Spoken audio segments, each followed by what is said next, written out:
नमस्कार।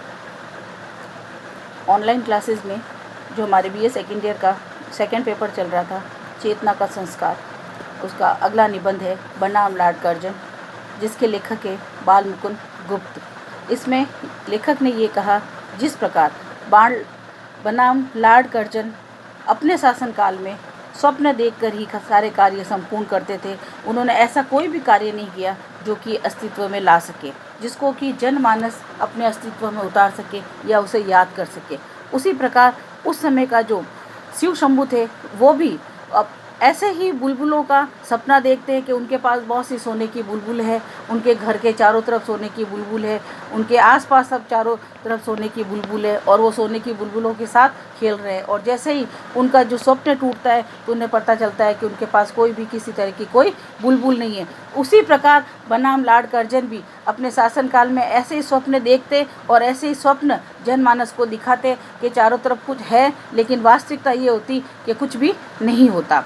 तो बनाम लाड कर्जन निबंध बाल मुकुंद हिंदी के एक निबंधकार हैं जो भारतेंदु युग और द्विवेदी युग दोनों की सीमा का स्पर्श करते हैं। जो गुप्त इनके जो लेखक है बाल मुकुंद गुप्त, यह एक भारतेंदु युग और द्विवेदी युग दोनों की सीमा, यानी कि दोनों के उनके शुरुआत में और उनके अंतिम में थे। इसीलिए उनके यहाँ व्यंग्यात्मक निबंध शैली की वही अपूर्व सजीवता और रोचकता मिलती है। क्यों कि जो ये बनाम लाड कर्जन है, ये भी क्या व्यंग्य के रूप में, ये भी एक व्यंग्य बताया गया है कि मनुष्य सपने में बहुत कुछ देखता है, लेकिन वास्तविकता उसके जीवन में ऐसा नहीं होता।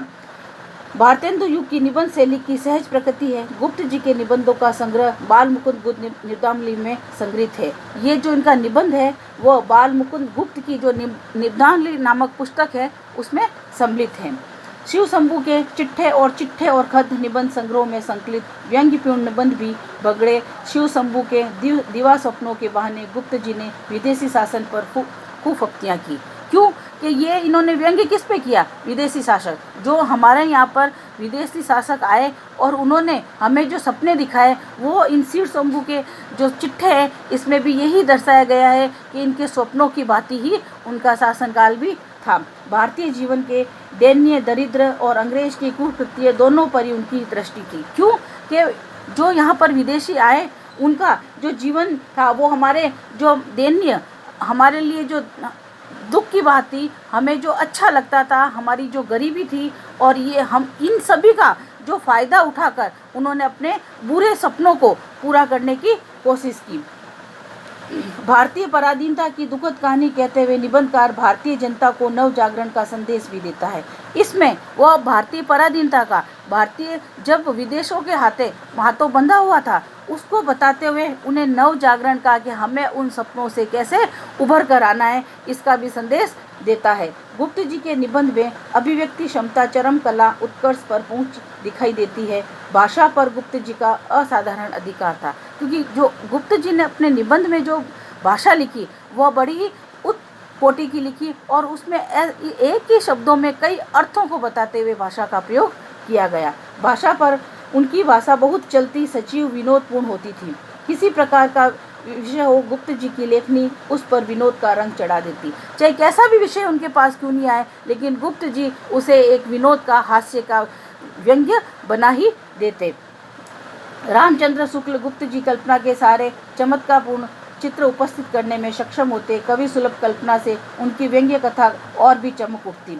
बनाम लाड कर्जन निबंध एक व्यंग्यात्मक निबंध है, क्योंकि यह भी एक व्यंग्यात्मक व्यंग्य करता हुआ एक विदेशी बनाम लाड कर्जन पर व्यंग्य करता हुआ निबंध है, तो जिसे लाड कर्जन के कार्यकाल का व्यंग्यात्मक वर्णन किया गया है। लाड कर्जन का कार्यकाल मात्र शानो शौकत की महफिलें जमाने में ही व्यतीत होता था।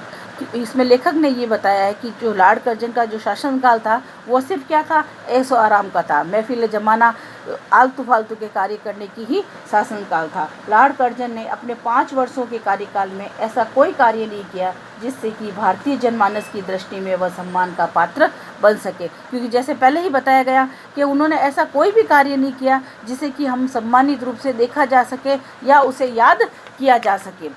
उसका संपूर्ण कार्यकाल बुलबुल पकड़ने वालों और बिना काम के घूमने वालों के लिए समय व्यर्थ ही बिता देने वाला व्यतीत किया जाता था। बुलबुल का ये आशय लिया जाता है कि जो फालतू के जो सपने देखे जाते हैं उसे बुलबुल पकड़ने के सपने कहा जाता है। तो उसी प्रकार का शासन का ये बनाम लॉर्ड कर्जन का बताया गया है। लॉर्ड कर्जन का कार्यकाल शिव शंभू शर्मा के स्वप्न की भांति था। लोगों को बुलबुल लेकर घूमते हुए देख शिव शंभू के मन में ये लालसा रहती थी कि वह भी बुलबुल हाथ में लेकर घूमे।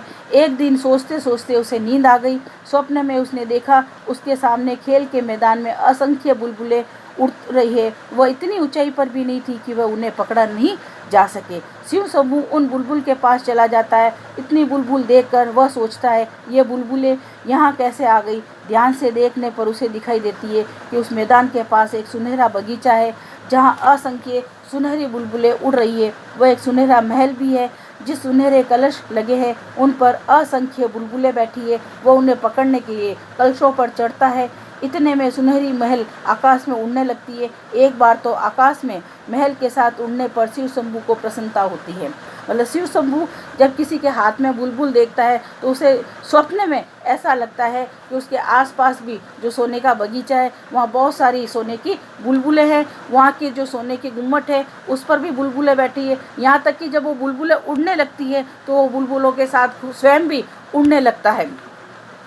इतने में एक बार आकाश में महल के साथ शिव शंभू को उड़ने में, परंतु तभी उसे स्मरण होता है कि ये महल तो उड़ते हुए दूर चला जाएगा और मैं अपने माता पिता से बिछड़ जाऊंगा। लेकिन मनुष्य प्रवृत्ति कि महल तो चला जाएगा लेकिन ऐसा नहीं हो कि मैं भी अपने परिवार से, अपने माता पिता से कहीं दूर चला जाऊं। ये सोचते ही अपने माता पिता के लिए उसका मन मचलने लगता है और उसकी आंख खुल जाती है और मालूम होता है कि वह सपने देख रहा है।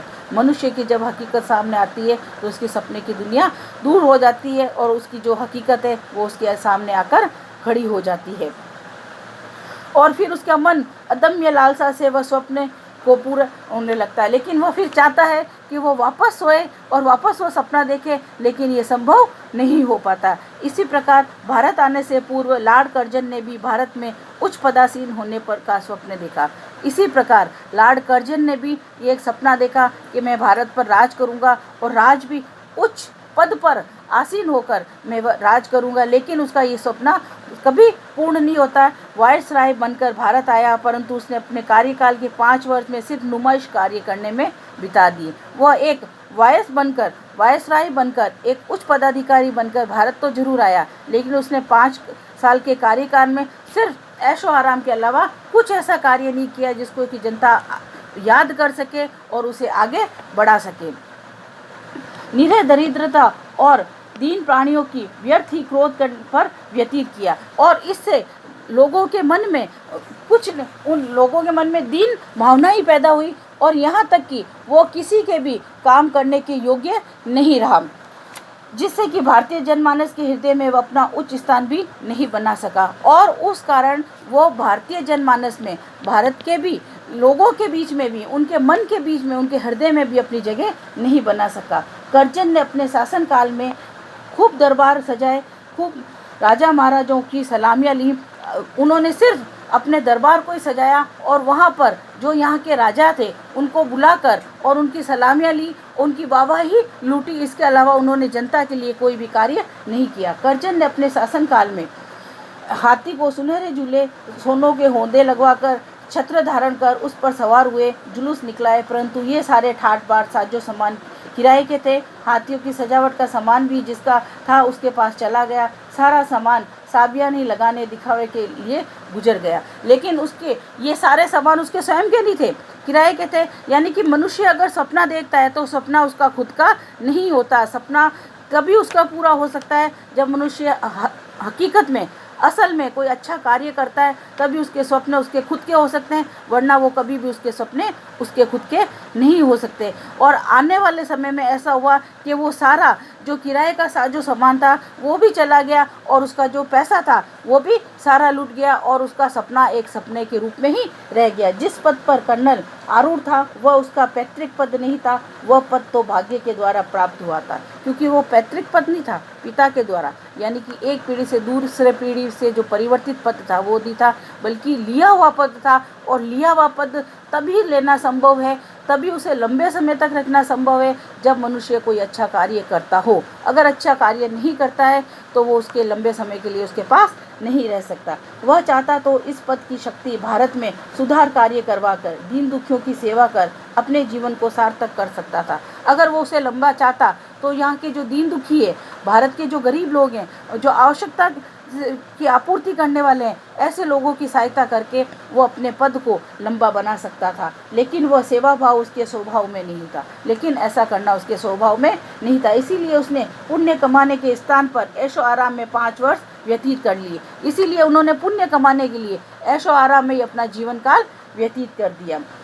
अब यदि उसे भारत में रुकने के लिए कुछ दिन प्राप्त हुए तो ये सिर्फ उसके पूर्व जन्म के पुण्य कर्मों का फल ही कहा जा सकता है। अगर इस तरीके से उसने भारत में कुछ समय व्यतीत भी कर लिया तो उसका पुनर्जन्म का एक पुण्य ही रहा होगा, लेकिन उसने अपने कर्मों के कारण भारत में रुकने का कोई स्थान नहीं रखा।